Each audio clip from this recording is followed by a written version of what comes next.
যে প্রবলেমটা হচ্ছে এই প্রবলেমের সলিউশনের দিকে ডিসির মধ্যে আজকে এখানে এসেছেন, আমরা এসেছি, আমি এসপির প্রতিনিধি এসেছি, এখানে রোডসন হায়ার সেকেন্ডারি ইঞ্জিনিয়ার আসছেন, চেয়ারম্যান সাহেব আছেন।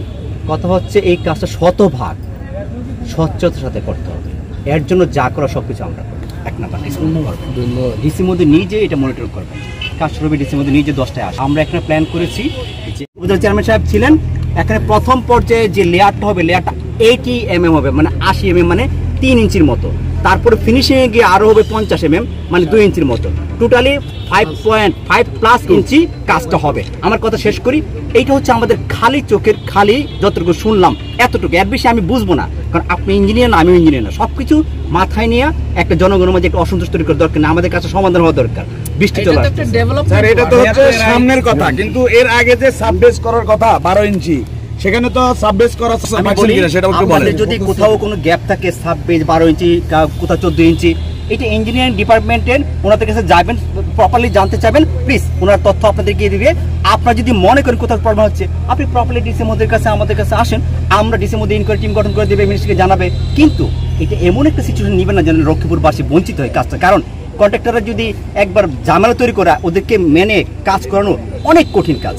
কারণ দেখেন 2018 সনের কাজের শিডিউল আজকে কত বছর হয়েছে, 2018 সন রেট দিয়ে কিন্তু কাজটা হচ্ছে, মাথায় রাখবেন আজকে 6 বছর, সেই রেট আর এক রেট কিন্তু এক না। কিন্তু ওরা যদি বাইকে চলে যায়, আমাদেরকে আনতে অনেক সমস্যা হবে। আমরা কাজটা করতে চাই, তবে ডিসির মধ্যে যে কাজটা করতে যাচ্ছেন সেটা হচ্ছে আজকে একটা মনিটরিং টিম গঠন করে দিয়েছেন। এই মনিটরিং টিমের মাধ্যমে শতভাগ স্বচ্ছতার মাধ্যমে কাজটা হবে, এটা উনি এনশিওর করেছেন। ডেন্টা সর্বোচ্চ হওয়ার কথা ছিল, ডেন্টা তো সর্বোচ্চ হয় নাই, কিন্তু তৈরি করা হয়। এটা বলছেন স্যার, বেরি করে ভেরিয়েবল মেজারমেন্ট। আমরা যখন ল্যান্ড অ্যাকুইজিশন পাই নাই, আমরা ওই অংশে লক্ষ্মীপুর চর আলেকজান্ডার অংশে ওখানে আমাদের অনেক ডেপথ চলে গেছে, আমাদের নির্দিষ্ট একটা কোয়ান্টিটি আছে, ওই কোয়ান্টিটির ভিতরে আমাদের ড্রেনটা করতে হবে। তো এখন আমাদের যেই কোয়ান্টিটি আছে ওই কোয়ান্টিটি দিয়ে আমরা এক সাইড ড্রেনটা যেতটুকু উইথ আছে এতটুকু উইথে আমরা করতে পারতেছি, আমরা হিসাব করে দেখছি। এর বেশি আমরা করলে আমাদের কোয়ান্টিটি এক্সিড হয়ে যাবে। পুরান ড্রেনের সাথে নতুন ড্রেন সংযোজন করা হয়েছে, এই বিষয়ে পুরান ড্রেনের সাথে নতুন ড্রেন এটা হচ্ছে যে ওখানে জায়গার সমস্যা, 20 ফিট বা 22 ফিট এই জায়গাটা হবে, এই জায়গাটার সমস্যার জন্য ওখানে মিলিয়ে দেওয়া হয়েছে, না হইলে এটা অন্য জায়গাতে এখন উচ্ছেদ হয় নাই, কিন্তু ভূমি অধিগ্রহণ করা হয়ে গেছে। এই বিষয়ে অনেক জায়গায় উচ্ছেদ না, তাও এটা ঠিক না। যেখানে অথবা কিছু পকেট দিয়ে ফিট করে থাকতে পারে সেটা আমার জানা নাই, যদি আপনাদের কোনো স্পেসিফিক জানা থাকে আমরা উচ্ছেদ করে দেবো।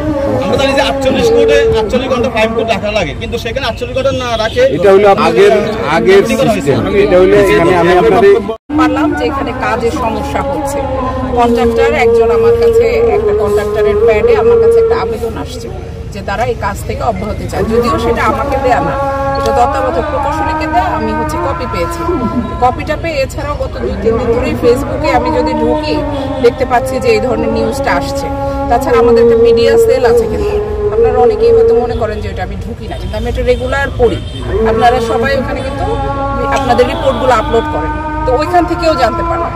তো সেটার প্রেক্ষিতে আমার কাছে মনে হয়েছে যে এটা আমার দেখা দরকার, এই কারণে আমি তাদেরকে খবর দিয়েছি, অ্যাডিশনাল এসপিকে খবর দিয়েছি, আমার সকল অফিসারকে নিয়ে সন্ধ্যার আগেই বের হয়েছে যে কোথায় কি সমস্যা হচ্ছে এটা একটু দেখি। এবং দেখে, যেহেতু আমি ইঞ্জিনিয়ার না, এই বিষয়গুলো ওনারা এক্সপার্ট, এজন্য ওনাদেরকে নিয়ে, এবং আমাদের উপজেলা পরিষদের চেয়ারম্যান আছেন, উনি যেহেতু আমাদের এখানে রাজনৈতিক ব্যক্তিত্ব, ওনাকে ডেকে নিয়ে আসছি। আমরা সবাই মিলে বসে এই কাজটা যেন শতভাগ যেভাবে আছে সেইভাবেই হয়, যেভাবে আমাদের বলা আছে এস্টিমেটে সেইভাবেই যেন হয়, এটা নিশ্চিত করার জন্য আমরা সকলে মিলে আলাপ করেছি। এবং এটা কাজ ভাগ ভাগ করে আমরা দেব, এবং প্রত্যেকেই উপস্থিত থাকবো। প্রত্যেকেই বলতে আমি সশরীরে না থাকতে পারলেও হয়তো আমাদের কেউ একজন আসবে, বা ওনার তো সার্বক্ষণিক, যেই ডিপার্টমেন্টের কাজ, ইঞ্জিনিয়াররা তো সার্বক্ষণিক থাকবে, পুলিশের প্রতিনিধিরাও তারাও মাঝে মাঝে এসে দেখে যাবে, আর উপজেলা পরিষদের চেয়ারম্যান সার্বক্ষণিক ওনার একজন প্রতিনিধি রাখবে জনগণের পক্ষ থেকে।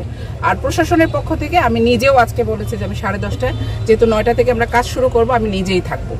এখন শিডিউলটা করে দিয়ে যেই সময় সুবিধা হয় আমরা বাইপাস করে করে সকলে মিলে তারা বসবেন, বসে একটা শিডিউল ঠিক করবেন যে কোন সময়টায় কাজ করলে আমাদের পাবলিকেরও ক্ষতি হবে না, আমাদের যান চলাচলও স্বাভাবিক থাকবে, এবং কাজটাও আমরা দ্রুততম সময়ের মধ্যে উঠে নিয়ে আসতে পারবো।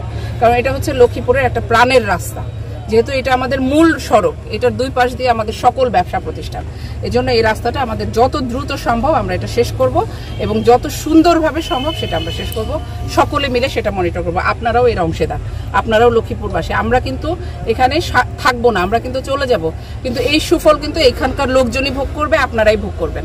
সেই হিসেবে আপনাদেরও যেহেতু দায়িত্ব আছে, সেই আপনাদের রিপ্রেজেন্টেটিভ হিসেবে আমাদের উপজেলা পরিষদের চেয়ারম্যান নিজেও থাকবেন এবং উনিও লোকজন দিয়ে এটাকে পরীক্ষা নিরীক্ষা করবেন। এই হচ্ছে মূল মেসেজ।